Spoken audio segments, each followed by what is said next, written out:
siapapun bisa panen. Fitri sekarang lagi di kota Jember, tepatnya di Sekretariat Jember Koi Club. Fitri hari ini mau belajar tentang cara budidaya ikan koi untuk pemula langsung sama ahlinya. Dan kebetulan karena beliau ini adalah salah satu mitra setia dari GDM, jadi nanti sekalian aja Fitri nanti akan ajak dulur-dulur sekalian untuk lihat bagaimana sih selama ini perawatan dari ikan koi beliau menggunakan SOC GDM. Oke, tonton terus sampai habis video ini karena pasti bakal banyak ilmu dan manfaat juga untuk dulur sekalian. Jangan lupa subscribe channelnya dulu dong dan follow juga fanpage GDM Organik. Yuk ikuti perjalanan Fitri hari ini.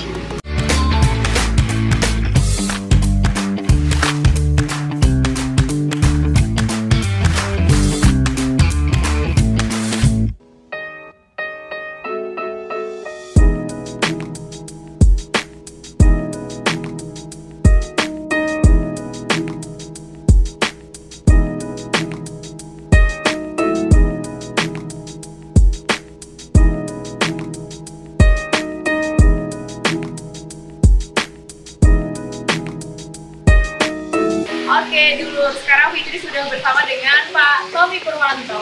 Pak Tommy Purwanto ini, beliau ini kediamannya juga menjadi sekretariat dari Jember Koi Club. Betul ya Pak Tommy ya? Oke, ini dulur GDM semuanya sekarang sudah menyaksikan dan pastinya penasaran Pak dengan sejarah Jember Koi Club. Nah, mungkin bisa diceritakan kali Pak Tommy ya, awal mula berdirinya, kemudian semangatnya ini untuk bentuk itu kayak apa gitu. Jember Koi Club ini memang adalah komunitas daripada penghobi koi di Jember. Tentu komunitas ini ada sejak sudah lama ya, hanya terbentuk dengan lebih solid di 2 tahun terakhir ini. Semangatnya apa Pak kok bisa sampai bentuk Jember Koi Club ini? Apa cuma sekedar penghobi aja terus kumpul? Apa ada semangat lain di balik itu? Tentu semangat yang paling ini kita punya misi dan visi ya. Tentu dalam jangka waktu pendek, dalam jangka waktu panjang nanti tentang perkoian di Jember ini. Ya tentu misinya kita adalah sosialisasi dan edukasi. Jadi dengan adanya edukasi ini akan berkembang daripada penghobi-penghobi. Betul. Dan ini dengan bangga, GDM ini juga istilahnya membantu juga ya Pak ya, secara langsung dan tidak langsung ini membantu juga perkembangan dari Jember Koi Club. Karena Pak Tommy ini juga salah satu mitra setia GDM Organik dulur ya. Jadi Pak Tommy ini salah satu aplikator ya dari SOC GDM ya Pak Tommy ya.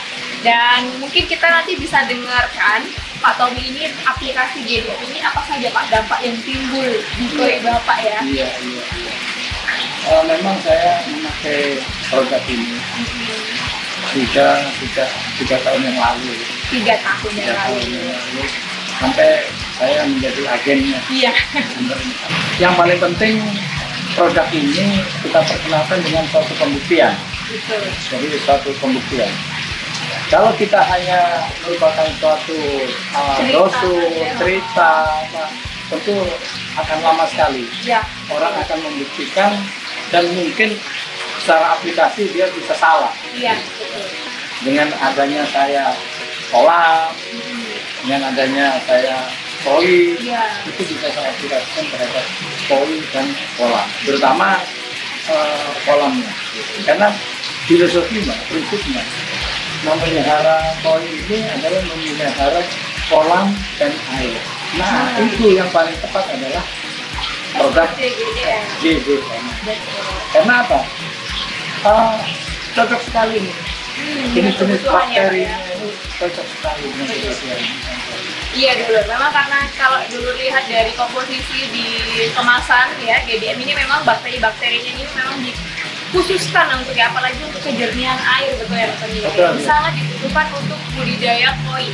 Pertama kali budidaya koi apa langsung pakai SOC GDM Pak? Secara teknikalnya kolam ini tentu ada tekniknya untuk bagaimana dia beroperasi sesuai dengan alam koi itu sendiri. Karena tentu kita mensimulasi koi ini ada di alam, Iya. ya, di sawah, di air keruh, di sungai, ya. Nah, dengan keindahan koi ini kita ingin menikmati keindahannya. Tentu kita harus mensimulasikan ekosistem, ya, ekosistem dari asalnya menjadi yang bisa kita nikmati di kolam semen. Ya, betul. Di kolam mungkin di kolam-kolam yang lain. Iya, betul. Kolam semen. Bagaimana cara menikmatinya? Ya tentu airnya harus bersih, jernih. Saya tidak mengada-ngada. Solusinya banyak yang saya treatment. Iya. Ya, saya treatment dengan GDM ini airnya jernih. Jadi memang kalau Pak Tommy ini dulu selain sebagai kediamannya Sekretariat Jember Koi Club, beliau juga sebagai penasehat juga ya Pak Tommy ya. Begitu, ya. Jadi makanya kalau misal ada masalah-masalah di ikan koi ya oleh pembudidaya yang lainnya itu biasanya memang menyarankannya biasanya Pak Tommy gitu. Makanya Pak Tommy juga banyak kasih saran-saran gitu ya Pak Tommy ya. Ya, saya sesuai dengan pengalaman. Ya. Gitu. Jadi apa yang pengalaman yang kita dapat itu kita bagi. Iya. Ya, bukannya saya lebih pandai tidak ya, tapi kita berbagi. Ya, kita berbagi sharing. Iya. Sharing. Sekarang kita mau tahu juga Pak Tommy. Biasanya Pak Tommy cara mengaplikasikannya itu di air langsung atau seperti apa? Atau Pak Tommy punya teknik sendiri yang mungkin dulu-dulu belum tahu di daerah lain? Contohnya kolam saya ini Di belakang ini ya Pak ya? 11.000 ton ya, 11.000 liter. Oh. Jadi saya membutuhkan pemeliharaan seminggu sekali. Pemeliharaan itu 11 kali 6 mililiter, 66 mililiter. 66 mililiter. Jadi satu tutup yang 2 literan ini isinya 10 mililiter. Iya. Tutup dengan 6 sampai 7 tutup saja. Saya campur air, saya siramkan utamanya di media filter, di chamber-chamber. Iya. Media biologinya. Aplikasinya Pak Tommy untuk minggu sekali dulu ya? Minggu sekali ya.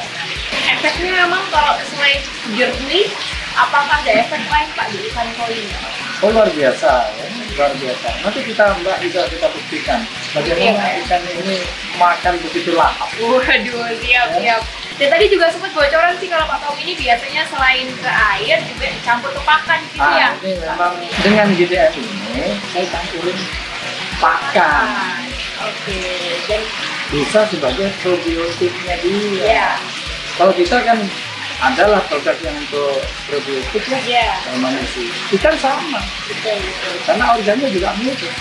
Kalau untuk dicampur di pakan itu yang seminggu sekali itu juga ya Pak ya? Betul, jadi campur pakan setiap saat. Setiap saat. Oke dulu. Jadi mungkin nanti kalau untuk mendapatkan kejernihan airnya, biasanya Pak Tommy aplikasinya itu seminggu sekali ya dulu ya. Betul. Kalau untuk pakan ya setiap hari memang dicampurkan setiap kali mau kasih makan, dicampur SOC GDM juga, dan hasilnya mantap. Selain di kejernihan air, di ikan koi-nya juga metabolismenya sempurna gitu Sempurna, ya. sempurna, livernya sempurna. Livernya Organ dia sempurna. Oke.